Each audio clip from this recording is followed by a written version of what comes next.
வணக்கம் Vinayaka sound speakers. இன்றைக்கான video என்னென்னா, இன்றைக்கி வந்து 2 ஜோடி வந்து ஆல்ட்ரேஷனுக்கு வந்திருக்கு பாக்ஸு. நமக்கு தெரிஞ்ச அண்ணா கொடுத்துருக்காங்க. பழைய பாக்ஸு சென்டிமெண்ட்டாக இருக்குது, அதை வந்து வேஸ்ட் பண்ண வேணாம் அப்படின்னு சொல்லிட்டு நம்ம வந்து ரெடி பண்ணி கொடுங்கண்ணா அப்படின்னு சொல்லிட்டு கேட்டதுனால ரெடி பண்ணி கொடுக்குறோம். நமக்கு டைமே இருக்கிறது இல்லை பழைய பாக்ஸ் ஆல்ட்ரேஷன் பண்ண. சரி சென்டிமெண்ட்டாக வச்சுருக்காருன்னு சொல்லிட்டு அதை ரெடி பண்ணி கொடுக்குறோம். பாருங்கள், மேலே ஷீட் அடிக்காததுனால எல்லாமே வந்து மழை தண்ணி பட்டு ஷீட் எல்லாமே வந்து வேஸ்ட்டாக போயிடுச்சு. ரெக்ஸின் கூட எல்லாமே ஃபெவிகாலில் ஒட்டுனதால எதுவுமே வந்து சரியாக ரெக்ஸின் பிடிக்கல. அதனால தான் ரெக்ஸின் சீக்கிரமாக கிழிஞ்சிருச்சு. உள்ளே கூட சப்போர்ட் எதுவுமே இல்லை. எல்லாமே பேக் சைடில் வெறும் சில்வர் வுட் மட்டும் தான் வச்சுருக்காங்க. உள்ளே எதுலேயுமே வந்து சப்போர்ட் க்ரிப்பு எதுவுமே கிடையாது. எல்லாமே சைடு பாருங்கள், எல்லாமே உடஞ்சிட்டு இருக்குது. இது எல்லாமே வந்து மறுபடியும் ஆணி ஸ்க்ரூ வச்சு எல்லாமே டைட் பண்ணணும். அதுக்கப்புறம் தான் வந்து ரெக்ஸின் ஓட்ட முடியும், இல்லைனா நல்லா இருக்காது. பாருங்கள், உள்ளே எதுவுமே சப்போர்ட் கிடையாது. ஒரே ஒரு பீஸ் மட்டும் தான் கொடுத்துருக்காங்க. எல்லாமே இப்போ பஃபிங் பண்ணி பழைய ரெக்ஸின் எல்லாத்தையுமே வந்து ரிமூவ் பண்ணிவிட்டு அந்த ஆணி அந்த பின் அடித்தது எல்லாமே வந்து எடுத்துடலாம். அப்படின்னா தான் நல்லாயிருக்கும் பாக்ஸ். இல்லைனா வந்து மறுபடியும் யூஸ் பண்ண முடியாது.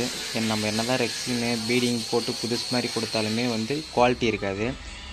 பாருங்கள், எல்லாமே இப்போ வந்து ஆணி ஸ்க்ரூ வச்சு மறுபடியும் ரெக்ஸின் ஒட்டி இப்போ பீடிங் போட ரெடியாக இருக்குது. ஒரு ஜோடி, இன்னொரு ஜோடி வந்து ரெக்ஸின் ஓட்டுறதுக்கு ரெடியாக இருக்குது. இதையும் ஒட்டிட்டு வந்துடலாம். பாருங்கள், எல்லாமே ஃபெவிகாலில் தான் ஒட்டியிருக்காங்க. அதனால தான் சுத்தமாக வந்து ரெக்ஸின் வந்து பிடிக்கவே இல்லை. இப்போ 212 பாக்ஸ் வந்து ரெக்ஸின் ஒட்டிகிட்டு இருக்கோம். இதை ஒட்டி முடிஞ்ச உடனே அந்த பாக்ஸுக்கும் ரெக்ஸின் ஒட்டியாச்சு. பாருங்கள், இப்போ போய் நம்ம வந்து எல்லாத்துக்கும் வந்து பீடிங் போட்டுக்கலாம். சைடு எல்லாமே வந்து பின் அடித்து நம்ம புது பாக்ஸ் எப்படி பண்ணுறோமோ அதே மாதிரி தான் இதுக்கும் பண்ணுறோம். இப்போ இது முடிஞ்சிச்சு. எல்லாமே வந்து மேலே ஷீட் அடித்து 212 பாக்ஸ் ஃபைனல் ஆகிடுச்சு.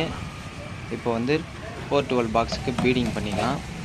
எல்லாமே பீடிங் ஸ்க்ரூ பண்ணிகிட்ருக்கோம். இருக்கிற பாக்ஸுக்கும் வந்து பீடிங் பண்ணி எடுத்துக்கலாம். பாருங்கள், எல்லாமே வந்து பீடிங் பண்ணி ஃப்ரண்ட் சில்வர் பெயிண்ட் கொடுத்து பாக்ஸ் எப்படி எந்த கண்டிஷனில் இருந்துச்சு இப்போ எப்படி இருக்குதுன்னு பாருங்கள்.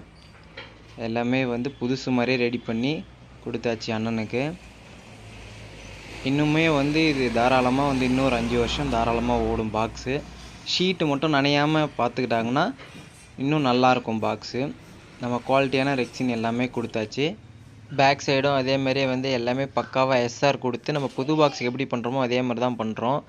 பாருங்கள், உங்களுக்கே தெரியும் பாக்ஸ் எப்படி இருந்துச்சு இப்போ எப்படி நம்ம மாற்றிருக்கோன்னு.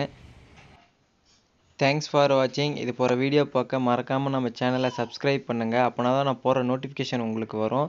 முடிஞ்ச அளவுக்கு லைக் பண்ணுங்கள், கமெண்ட் பண்ணுங்கள், நம்ம சேனலை எல்லாருக்கும் ஷேர் பண்ணுங்கள்.